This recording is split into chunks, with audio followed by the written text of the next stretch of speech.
Høsten kommet med synkende sol. Sommerens skoger gule og røde.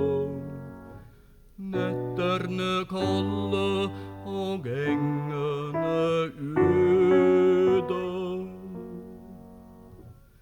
Det stunder må regn, for hønerne går, og griserne bar til bord.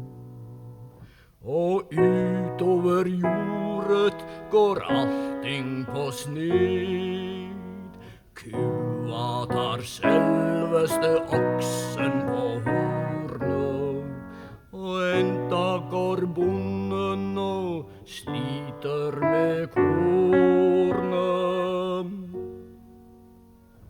Det stunder må regn, sier Lasse smed, for smierøken slår ned. Og borte i myrene blaffer det fyr, og lommene flyr sine gamle plasser, og varsler med skarrende trekkspillbaser. Det stunder må regn når lommene flyr, og bluss slår opp av en mur.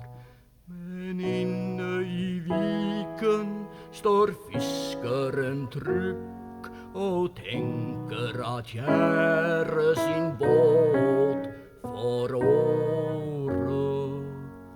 Det haster ikke i dag, mener fåren. Det stunder må regn, for hesten sjødrykk, og abboren snappet mugg.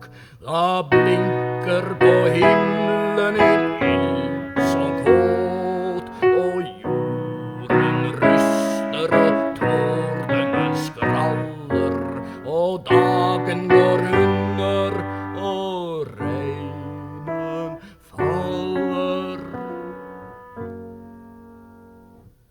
Se så, sa den fisker, han stod ved sin båt, og